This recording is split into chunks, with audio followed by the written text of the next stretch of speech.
Chapter 9. The Adventure of the Engineer's Thumb. Of all the problems which have been submitted to my friend Mr. Sherlock Holmes for solution during the years of our intimacy, there were only two which I was the means of introducing to his notice, that of Mr. Hatherley's thumb and that of Colonel Warburton's madness. Of these the latter may have afforded a finer field for an acute and original observer, but the other was so strange in its inception and so dramatic in its details that it may be the more worthy of being placed upon record, even if it gave my friend fewer openings for those deductive methods of reasoning by which he achieved such remarkable results. The story has, I believe, been told more than once in the newspapers, but, like all such narratives, its effect is much less striking when set forth en bloc in a single half-column of print than when the facts slowly evolve before your own eyes, and the mystery clears gradually away as each new discovery furnishes a step which leads on to the complete truth. At the time, the circumstances made a deep impression upon me, and the lapse of 2 years has hardly served to weaken the effect. It was in the summer of '89, not long after my marriage, that the events occurred which I am now about to summarize. I had returned to civil practice and had finally abandoned Holmes in his Baker Street rooms, although I continually visited him and occasionally even persuaded him to forgo his bohemian habits so far as to come and visit us. My practice had steadily increased, and as I happened to live at no very great distance from Paddington Station, I got a few patients from among the officials. One of these, whom I had cured of a painful and lingering disease, was never weary of advertising my virtues and of endeavoring to send me on every sufferer over whom he might have any influence. One morning, at a little before 7 o'clock, I was awakened by the maid tapping at the door to announce that 2 men had come from Paddington and were waiting in the consulting room. I dressed hurriedly, for I knew by experience that railway cases were seldom trivial, and hastened downstairs. As I descended, my old ally, the guard, came out of the room and closed the door tightly behind him. "I've got him here," he whispered, jerking his thumb over his shoulder. "He's all right." "What is it, then?" I asked, for his manner suggested that it was some strange creature which he had caged up in my room. "It's a new patient," he whispered. "I thought I'd bring him round myself, then he couldn't slip away. There he is, all safe and sound. I must go now, Doctor. I have my duties, just the same as you." And off he went, this trusty tout, without even giving me time to thank him. I entered my consulting room and found a gentleman seated by the table. He was quietly dressed in a suit of heather tweed with a soft cloth cap which he had laid down upon my books. Round one of his hands he had a handkerchief wrapped, which was mottled all over with blood stains. He was young, not more than 25, I should say, with a strong, masculine face, but he was exceedingly pale and gave me the impression of a man who was suffering from some strong agitation, which it took all his strength of mind to control. "I'm sorry to knock you up so early, Doctor," said he, "but I have had a very serious accident during the night. I came in by train this morning, and on inquiring at Paddington as to where I might find a doctor, a worthy fellow very kindly escorted me here. I gave the maid a card, but I see that she has left it upon the side table." I took it up and glanced at it. "Mr. Victor Hatherley, hydraulic engineer, 16A, Victoria Street, 3rd floor." That was the name, style, and abode of my morning visitor. "I regret that I have kept you waiting," said I, sitting down in my library chair. "You are fresh from a night journey, I understand, which is in itself a monotonous occupation." "Oh, my night could not be called monotonous," said he, and laughed. He laughed very heartily, with a high, ringing note, leaning back in his chair and shaking his sides.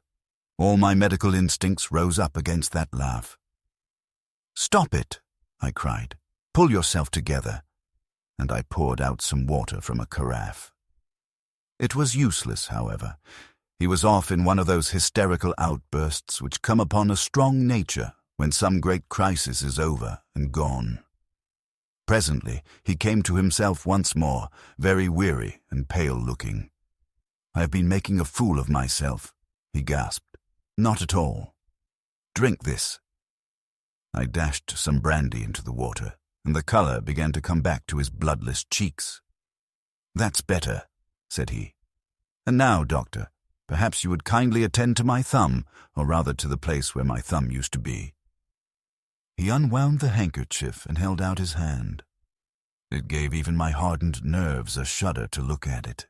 There were 4 protruding fingers and a horrid red spongy surface where the thumb should have been. It had been hacked or torn right out from the roots. "Good heavens," I cried, "this is a terrible injury. It must have bled considerably." Yes, it did. I fainted when it was done, and I think that I must have been senseless for a long time. When I came to, I found that it was still bleeding, so I tied one end of my handkerchief very tightly round the wrist and braced it up with a twig. "Excellent. You should have been a surgeon." "It is a question of hydraulics, you see, and came within my own province." "This has been done," said I, examining the wound, "by a very heavy and sharp instrument." "A thing like a cleaver," said he. "An accident, I presume?" "By no means." "What? A murderous attack?" "Very murderous indeed." "You horrify me." I sponged the wound, cleaned it, dressed it, and finally covered it over with cotton wadding and carbolized bandages. He lay back without wincing, though he bit his lip from time to time. "How is that?" I asked when I had finished. "Capital. Between your brandy and your bandage, I feel a new man. I was very weak, but I've had a good deal to go through. Perhaps you had better not speak of the matter. It is evidently trying to your nerves." "Oh no, not now. I shall have to tell my tale to the police, but between ourselves, if it were not for the convincing evidence of this wound of mine, I should be surprised if they believed my statement, for it is a very extraordinary one, and I have not much in the way of proof with which to back it up. And even if they believe me, the clues which I can give them are so vague that it is a question whether justice will be done." "Ha!" cried I. "If it is anything in the nature of a problem which you desire to see solved, I should strongly recommend you to come to my friend, Mr. Sherlock Holmes, before you go to the official police." "Oh, I have heard of that fellow," answered my visitor, "and I should be very glad if he would take the matter up, though of course I must use the official police as well. Would you give me an introduction to him?" "I'll do better. I'll take you round to him myself." "I should be immensely obliged to you." "We'll call a cab and go together. We shall just be in time to have a little breakfast with him. Do you feel equal to it?" "Yes. I shall not feel easy until I have told my story." "Then my servant will call a cab, and I shall be with you in an instant." I rushed upstairs, explained the matter shortly to my wife, and in 5 minutes was inside a hansom, driving with my new acquaintance to Baker Street. Sherlock Holmes was, as I expected, lounging about his sitting room in his dressing gown, reading the agony column of the Times and smoking his before-breakfast pipe, which was composed of all the plugs and dottles left from his smokes of the day before, all carefully dried and collected on the corner of the mantelpiece. He received us in his quietly genial fashion, ordered fresh rashers and eggs, and joined us in a hearty meal. When it was concluded, he settled our new acquaintance upon the sofa, placed a pillow beneath his head, and laid a glass of brandy and water within his reach. "It is easy to see that your experience has been no common one, Mr. Heatherley," said he. "Pray, lie down there and make yourself absolutely at home. Tell us what you can, but stop when you are tired and keep up your strength with a little stimulant." "Thank you," said my patient, "but I have felt another man since the doctor bandaged me, and I think that your breakfast has completed the cure. I shall take up as little of your valuable time as possible, so I shall start at once upon my peculiar experiences." Holmes sat in his big armchair with the weary, heavy-lidded expression which veiled his keen and eager nature, while I sat opposite to him, and we listened in silence to the strange story which our visitor detailed to us. "You must know," said he, "that I am an orphan and a bachelor, residing alone in lodgings in London. By profession, I am a hydraulic engineer, and I have had considerable experience of my work during the 7 years that I was apprenticed to Venner and Matheson, the well-known firm of Greenwich. 2 years ago, having served my time and having also come into a fair sum of money through my poor father's death, I determined to start in business for myself and took professional chambers in Victoria Street. I suppose that everyone finds his first independent start in business a dreary experience. To me, it has been exceptionally so. During 2 years, I've had 3 consultations and 1 small job, and that is absolutely all that my profession has brought me. My gross takings amount to £27.10. Every day, from 9 in the morning until 4 in the afternoon, I waited in my little den, until at last my heart began to sink, and I came to believe that I should never have any practice at all. Yesterday, however, just as I was thinking of leaving the office, my clerk entered to say there was a gentleman waiting who wished to see me upon business. He brought up a card, too, with the name of Colonel Lysander Stark engraved upon it. Close at his heels came the colonel himself, a man rather over the middle size, but of an exceeding thinness. I do not think that I have ever seen so thin a man. His whole face sharpened away into nose and chin, and the skin of his cheeks was drawn quite tense over his outstanding bones. Yet this emaciation seemed to be his natural habit, and due to no disease, for his eye was bright, his step brisk, and his bearing assured. He was plainly but neatly dressed, and his age, I should judge, would be nearer 40 than 30. "Mr. Hatherley," said he, with something of a German accent, "you have been recommended to me, Mr. Hatherley, as being a man who is not only proficient in his profession, but is also discreet and capable of preserving a secret." I bowed, feeling as flattered as any young man would at such an address. "May I ask who it was who gave me so good a character?" "Well, perhaps it is better that I should not tell you that just at this moment. I have it from the same source that you are both an orphan and a bachelor, and are residing alone in London." "That is quite correct," I answered. "But you will excuse me if I say that I cannot see how all this bears upon my professional qualifications. I understand that it was on a professional matter that you wished to speak to me." "Undoubtedly so. But you will find that all I say is really to the point. I have a professional commission for you, but absolute secrecy is quite essential. Absolute secrecy, you understand. And of course we may expect that more from a man who is alone than from one who lives in the bosom of his family." "If I promise to keep a secret," said I, "you may absolutely depend upon my doing so."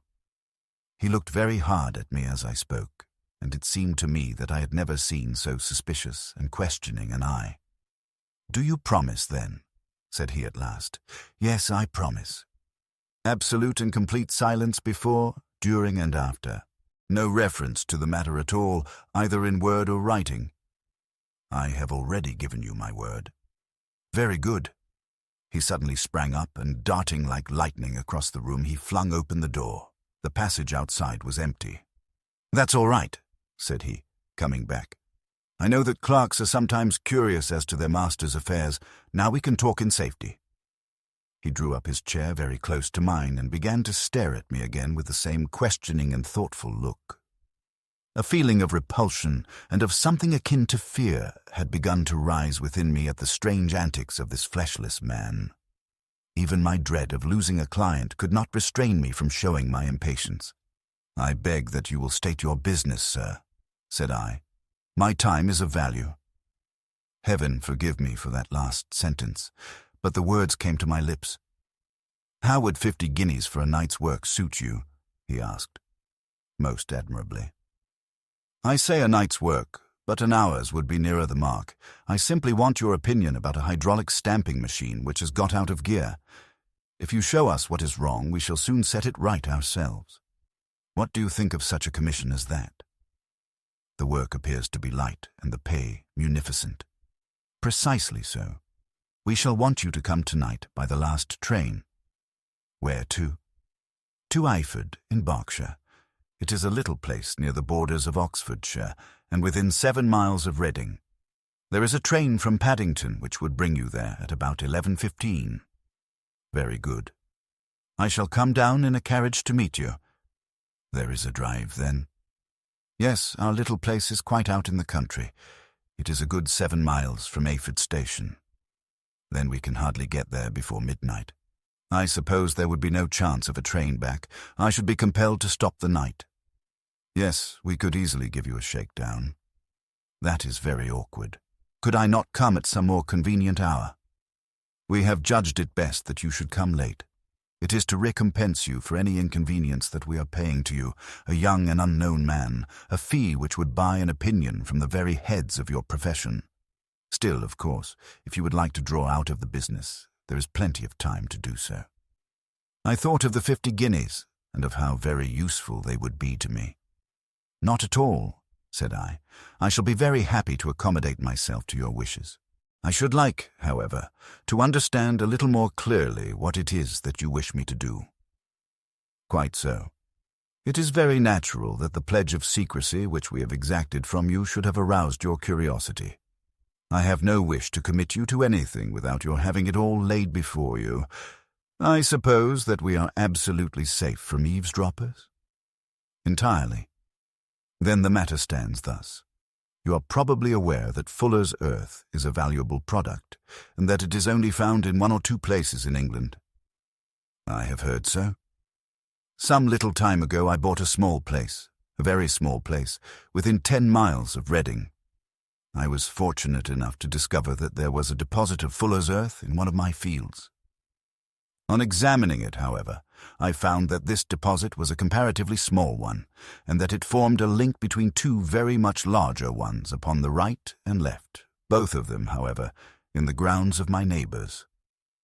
These good people were absolutely ignorant that their land contained that which was quite as valuable as a gold mine. Naturally, it was to my interest to buy their land before they discovered its true value, but unfortunately I had no capital by which I could do this. I took a few of my friends into the secret, however, and they suggested that we should quietly and secretly work our own little deposit, and that in this way we should earn the money which would enable us to buy the neighboring fields. This we have now been doing for some time, and in order to help us in our operations, we erected a hydraulic press. This press, as I have already explained, has got out of order, and we wish your advice upon the subject. We guard our secret very jealously, however, and if it once became known that we had hydraulic engineers coming to our little house, it would soon rouse inquiry, and then, if the facts came out, it would be goodbye to any chance of getting these fields and carrying out our plans. That is why I have made you promise me that you will not tell a human being that you are going to Ayford tonight. I hope that I make it all plain. I quite follow you, said I. The only point which I could not quite understand was what use you could make of a hydraulic press in excavating Fuller's earth, which, as I understand, is dug out like gravel from a pit. Ah, said he carelessly, we have our own process. We compress the earth into bricks so as to remove them without revealing what they are. But that is a mere detail. I've taken you fully into my confidence now, Mr. Heatherley, and I've shown you how I trust you. He rose as he spoke. I shall expect you, then, at Ayford at 11:15. I shall certainly be there. And not a word to a soul. He looked at me with a last long, questioning gaze, and then, pressing my hand in a cold, dank grasp, he hurried from the room. Well, when I came to think it all over in cool blood, I was very much astonished, as you may both think, at this sudden commission which had been entrusted to me. On the one hand, of course, I was glad, for the fee was at least tenfold what I should have asked had I set a price upon my own services, and it was possible that this order might lead to other ones. On the other hand, the face and manner of my patron had made an unpleasant impression upon me, and I could not think that his explanation of the Fuller's earth was sufficient to explain the necessity for my coming at midnight, and his extreme anxiety lest I should tell anyone of my errand. However, I threw all fears to the winds, ate a hearty supper, drove to Paddington, and started off, having obeyed to the letter the injunction as to holding my tongue. At Reading I had to change not only my carriage but my station. However, I was in time for the last train to Ayford, and I reached the little dim-lit station after 11 o'clock. I was the only passenger who got out there, and there was no one upon the platform save a single sleepy porter with a lantern. As I passed out through the wicket gate, however, I found my acquaintance of the morning waiting in the shadow upon the other side. Without a word, he grasped my arm and hurried me into a carriage, the door of which was standing open. He drew up the windows on either side, tapped on the woodwork, and away we went as fast as the horse could go. "One horse?" interjected Holmes. "Yes, only one." "Did you observe the colour?" "Yes, I saw it by the side lights when I was stepping into the carriage. It was a chestnut." "Tired-looking or fresh?" "Oh, fresh and glossy." "Thank you. I'm sorry to have interrupted you. Pray continue your most interesting statement." Away we went then, and we drove for at least an hour. Colonel Lysander Stark had said that it was only 7 miles, but I should think, from the rate that we seemed to go, and from the time that we took, that it must have been nearer 12. He sat at my side in silence all the time, and I was aware, more than once when I glanced in his direction, that he was looking at me with great intensity. The country roads seemed to be not very good in that part of the world, for we lurched and jolted terribly. I tried to look out of the windows to see something of where we were, but they were made of frosted glass, and I could make out nothing save the occasional bright blur of a passing light. Now and then I hazarded some remark to break the monotony of the journey, but the colonel answered only in monosyllables, and the conversation soon flagged. At last, however, the bumping of the road was exchanged for the crisp smoothness of a gravel drive, and the carriage came to a stand. Colonel Lysander Stark sprang out and, as I followed after him, pulled me swiftly into a porch which gaped in front of us. We stepped, as it were, right out of the carriage and into the hall so that I failed to catch the most fleeting glance of the front of the house. The instant that I had crossed the threshold, the door slammed heavily behind us, and I heard faintly the rattle of the wheels as the carriage drove away. It was pitch dark inside the house, and the colonel fumbled about looking for matches and muttering under his breath. Suddenly, a door opened at the other end of the passage, and a long, golden bar of light shot out in our direction. It grew broader, and a woman appeared with a lamp in her hand, which she held above her head, pushing her face forward and peering at us. I could see that she was pretty, and from the gloss with which the light shone upon her dark dress, I knew that it was a rich material. She spoke a few words in a foreign tongue, in a tone as though asking a question, and when my companion answered in a gruff monosyllable, she gave such a start that the lamp nearly fell from her hand. Colonel Stark went up to her, whispered something in her ear, and then, pushing her back into the room from whence she had come, he walked towards me again with the lamp in his hand. "Perhaps you will have the kindness to wait in this room for a few minutes," said he, throwing open another door. It was a quiet, little, plainly furnished room, with a round table in the centre, on which several German books were scattered. Colonel Stark laid down the lamp on the top of a harmonium beside the door. "I shall not keep you waiting an instant," said he, and vanished into the darkness. I glanced at the books upon the table, and in spite of my ignorance of German, I could see that 2 of them were treatises on science, the others being volumes of poetry. Then I walked across to the window, hoping that I might catch some glimpse of the countryside, but an oak shutter, heavily barred, was folded across it. It was a wonderfully silent house. There was an old clock ticking loudly somewhere in the passage, but otherwise everything was deadly still. A vague feeling of uneasiness began to steal over me.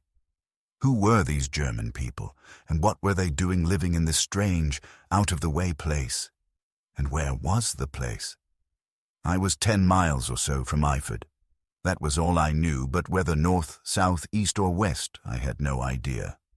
For that matter, Reading, and possibly other large towns, were within that radius, so the place might not be so secluded after all. Yet it was quite certain, from the absolute stillness, that we were in the country. I paced up and down the room, humming a tune under my breath to keep up my spirits and feeling that I was thoroughly earning my 50-guinea fee. Suddenly, without any preliminary sound in the midst of the utter stillness, the door of my room swung slowly open. The woman was standing in the aperture, the darkness of the hall behind her, the yellow light from my lamp beating upon her eager and beautiful face. I could see at a glance that she was sick with fear, and the sight sent a chill to my own heart. She held up one shaking finger to warn me to be silent, and she shot a few whispered words of broken English at me, her eyes glancing back like those of a frightened horse, into the gloom behind her. "I would go," said she, trying hard, as it seemed to me, to speak calmly. "I would go. I should not stay here. There is no good for you to do." "But, madam," said I have not yet done what I came for. I cannot possibly leave until I have seen the machine." "It is not worth your while to wait," she went on. "You can pass through the door. No one hinders." And then, seeing that I smiled and shook my head, she suddenly threw aside her constraint and made a step forward with her hands wrung together. "For the love of heaven," she whispered, "get away from here before it is too late." But I am somewhat headstrong by nature, and the more ready to engage in an affair when there is some obstacle in the way. I thought of my 50-guinea fee, of my wearisome journey, and of the unpleasant night which seemed to be before me. Was it all to go for nothing? Why should I slink away without having carried out my commission, and without the payment which was my due? This woman might, for all I knew, be a monomaniac. With a stout bearing, therefore, though her manner had shaken me more than I cared to confess, I still shook my head and declared my intention of remaining where I was. She was about to renew her entreaties when a door slammed overhead, and the sound of several footsteps was heard upon the stairs. She listened for an instant, threw up her hands with a despairing gesture, and vanished as suddenly and as noiselessly as she had come. The newcomers were Colonel Lysander Stark and a short, thick man with a chinchilla beard growing out of the creases of his double chin, who was introduced to me as Mr. Ferguson. "This is my secretary and manager," said the colonel. "By the way, I was under the impression that I left this door shut just now. I fear that you have felt the draught." "On the contrary," said I opened the door myself because I felt the room to be a little close." He shot one of his suspicious looks at me. "Perhaps we had better proceed to business then," said he. "Mr. Ferguson and I will take you up to see the machine. I had better put my hat on, I suppose?" "Oh no, it is in the house." "What, you dig fuller's earth in the house?" No, this is only where we compress it, but never mind that. All we wish you to do is to examine the machine and to let us know what is wrong with it." We went upstairs together, the colonel first with the lamp, the fat manager and I behind him. It was a labyrinth of an old house, with corridors, passages, narrow winding staircases, and little low doors, the thresholds of which were hollowed out by the generations who had crossed them. There were no carpets and no signs of any furniture above the ground floor, while the plaster was peeling off the walls and the damp was breaking through in green, unhealthy blotches. I tried to put on as unconcerned an air as possible, but I had not forgotten the warnings of the lady, even though I disregarded them, and I kept a keen eye upon my two companions. Ferguson appeared to be a morose and silent man, but I could see from the little that he said that he was at least a fellow countryman. Colonel Lysander Stark stopped at last before a low door, which he unlocked. Within was a small, square room, in which the three of us could hardly get at one time. Ferguson remained outside, and the colonel ushered me in. "We are now," said he, "actually within the hydraulic press, and it would be a particularly unpleasant thing for us if anyone were to turn it on." The ceiling of this small chamber is really the end of the descending piston, and it comes down with the force of many tons upon this metal floor. There are small lateral columns of water outside which receive the force and which transmit and multiply it in the manner which is familiar to you. The machine goes readily enough, but there is some stiffness in the working of it, and it has lost a little of its force. Perhaps you will have the goodness to look it over and to show us how we can set it right. I took the lamp from him, and I examined the machine very thoroughly. It was indeed a gigantic one, and capable of exercising enormous pressure. When I passed outside, however, and pressed down the levers which controlled it, I knew at once by the whishing sound that there was a slight leakage, which allowed a regurgitation of water through one of the side cylinders. An examination showed that one of the India rubber bands, which was round the head of a driving rod, had shrunk so as not quite to fill the socket along which it worked. This was clearly the cause of the loss of power, and I pointed it out to my companions, who followed my remarks very carefully and asked several practical questions as to how they should proceed to set it right. When I had made it clear to them, I returned to the main chamber of the machine and took a good look at it to satisfy my own curiosity. It was obvious at a glance that the story of the Fuller's Earth was the merest fabrication, for it would be absurd to suppose that so powerful an engine could be designed for so inadequate a purpose. The walls were of wood, but the floor consisted of a large iron trough, and when I came to examine it, I could see a crust of metallic deposit all over it. I had stooped and was scraping at this to see exactly what it was when I heard a muttered exclamation in German and saw the cadaverous face of the colonel looking down at me. "What are you doing there?" he asked. I felt angry at having been tricked by so elaborate a story as that which he had told me. "I was admiring your Fuller's Earth," said I. "I think that I should be better able to advise you as to your machine if I knew what the exact purpose was for which it was used." The instant that I uttered the words, I regretted the rashness of my speech. His face set hard, and a baleful light sprang up in his grey eyes. "Very well," said he. "You shall know all about the machine." He took a step backward, slammed the little door, and turned the key in the lock. I rushed towards it and pulled at the handle, but it was quite secure, and did not give in the least to my kicks and shoves. "Hello!" I yelled. "Hello! Colonel, let me out!" And then suddenly, in the silence, I heard a sound which sent my heart into my mouth. It was the clank of the levers and the swish of the leaking cylinder. He had set the engine at work. The lamp still stood upon the floor where I had placed it when examining the trough. By its light, I saw that the black ceiling was coming down upon me, slowly, jerkily, but, as none knew better than myself, with a force which must within a minute grind me to a shapeless pulp. I threw myself, screaming, against the door and dragged with my nails at the lock. I implored the colonel to let me out, but the remorseless clanking of the levers drowned my cries. The ceiling was only a foot or two above my head, and with my hand upraised I could feel its hard, rough surface. Then it flashed through my mind that the pain of my death would depend very much upon the position in which I met it. If I lay on my face, the weight would come upon my spine, and I shuddered to think of that dreadful snap. Easier the other way, perhaps. And yet, had I the nerve to lie and look up at that deadly black shadow wavering down upon me? Already I was unable to stand erect, when my eye caught something which brought a gush of hope back to my heart. I have said that though the floor and ceiling were of iron, the wall were of wood. As I gave a last hurried glance around, I saw a thin line of yellow light between two of the boards, which broadened and broadened as a small panel was pushed backward. For an instant, I could hardly believe that here was indeed a door which led away from death. The next instant, I threw myself through and lay half fainting upon the other side. The panel had closed again behind me, but the crash of the lamp, and a few moments afterwards the clang of the two slabs of metal, told me how narrow had been my escape. I was recalled to myself by a frantic plucking at my wrist, and I found myself lying upon the stone floor of a narrow corridor, while a woman bent over me and tugged at me with her left hand, while she held a candle in her right.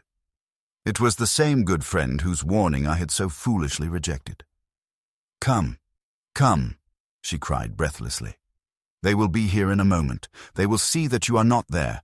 Oh, do not waste the so precious time, but come." This time, at least, I did not scorn her advice. I staggered to my feet and ran with her along the corridor and down a winding stair.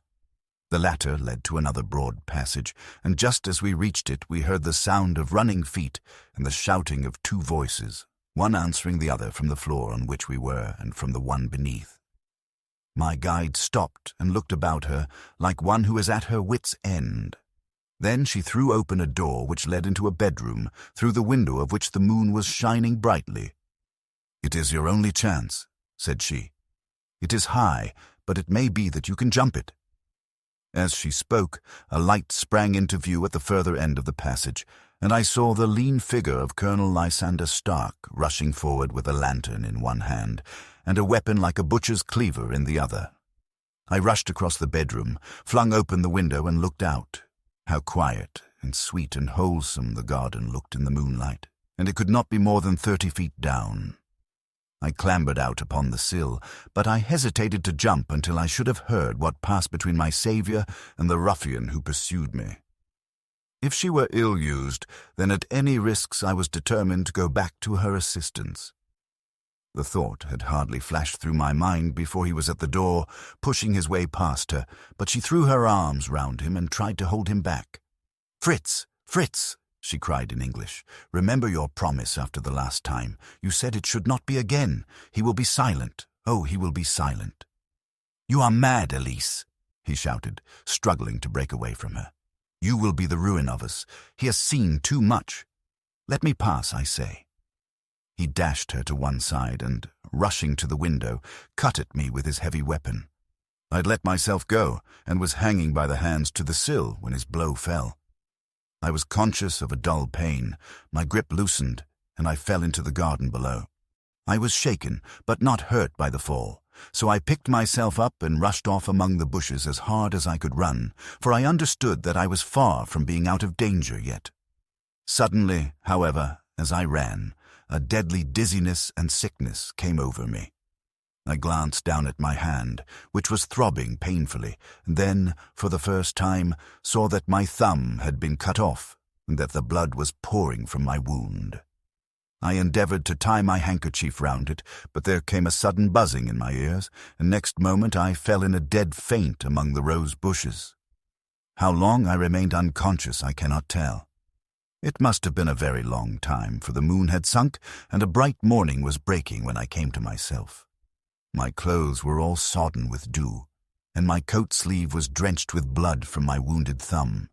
The smarting of it recalled in an instant all the particulars of my night's adventure, and I sprang to my feet with the feeling that I might hardly yet be safe from my pursuers.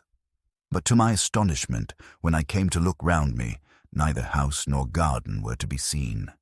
I had been lying in an angle of the hedge close by the high road, and just a little lower down was a long building, which proved, upon my approaching it, to be the very station at which I had arrived upon the previous night. Were it not for the ugly wound upon my hand, all that had passed during those dreadful hours might have been an evil dream. Half dazed, I went into the station and asked about the morning train. There would be one to Reading in less than an hour. The same porter was on duty, I found, as had been there when I arrived.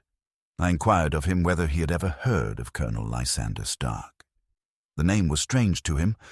Had he observed a carriage the night before waiting for me? No, he had not. Was there a police station anywhere near? There was one about 3 miles off. It was too far for me to go, weak and ill as I was. I determined to wait until I got back to town before telling my story to the police. It was a little past 6 when I arrived, so I went first to have my wound dressed, and then the doctor was kind enough to bring me along here. I put the case into your hands and shall do exactly what you advise." We both sat in silence for some little time after listening to this extraordinary narrative. Then Sherlock Holmes pulled down from the shelf one of the ponderous commonplace books in which he placed his cuttings. "Here is an advertisement which will interest you," said he. "It appeared in all the papers about a year ago. Listen to this. Lost on the 9th instas, Mr. Jeremiah Hayling, aged 26, a hydraulic engineer. Left his lodgings at 10 o'clock at night and has not been heard of since. Was dressed in, etc., etc. Ha! That represents the last time that the colonel needed to have his machine overhauled, I fancy." "Good heavens!" cried my patient. "Then that explains what the girl said." "Undoubtedly. It is quite clear that the colonel was a cool and desperate man who was absolutely determined that nothing should stand in the way of his little game, like those out-and-out pirates who will leave no survivor from a captured ship. Well, every moment now is precious. So if you feel equal to it, we shall go down to Scotland Yard at once as a preliminary to starting for Ayford." Some 3 hours or so afterwards, We were all in the train together, bound from Reading to the little Berkshire village. There were Sherlock Holmes, the hydraulic engineer, Inspector Bradstreet of Scotland Yard, a plainclothes man, and myself. Bradstreet had spread an ordnance map of the county out upon the seat and was busy with his compasses, drawing a circle with Aphid for its centre. "There you are," said he. "That circle is drawn at a radius of 10 miles from the village. The place we want must be somewhere near that line. You said 10 miles, I think, sir. It was an hour's good drive. And you think that they brought you back all that way when you were unconscious?" "They must have done so. I have a confused memory, too, of having been lifted and conveyed somewhere." "What I cannot understand," said I, "is why they should have spared you when they found you lying fainting in the garden. Perhaps the villain was softened by the woman's entreaties." "I hardly think that likely. I never saw a more inexorable face in my life." "Oh, we shall soon clear up all that," said Bradstreet. "Well, I have drawn my circle, and I only wish I knew at what point upon it the folk that we are in search of are to be found." "I think I could lay my finger on it," said Holmes quietly. "Really now," cried the inspector, "you have formed your opinion. Come now, we shall see who agrees with you. I say it is south, for the country is more deserted there." "And I say east," said my patient. "I am for west," remarked the plainclothes man. "There are several quiet little villages up there." "And I am for north," said I, "because there are no hills there, and our friend says that he did not notice the carriage go up any." "Come," cried the inspector, laughing. "It's a very pretty diversity of opinion. We have boxed the compass among us. Who do you give your casting vote to?" "You are all wrong." "But we can't all be." "Oh yes, you can. This is my point." He placed his finger in the center of the circle. "This is where we shall find them." "But the 12-mile drive," gasped Heatherly. 6 out and 6 back. Nothing simpler. You say yourself that the horse was fresh and glossy when you got in. How could it be that if it had gone 12 miles over heavy roads? "Indeed, it is a likely ruse enough," observed Bradstreet thoughtfully. "Of course there can be no doubt as to the nature of this gang." "None at all," said Holmes. "They are coiners on a large scale and have used the machine to form the amalgam which has taken the place of silver." "We have known for some time that a clever gang was at work," said the inspector. "They have been turning out half-crowns by the thousand.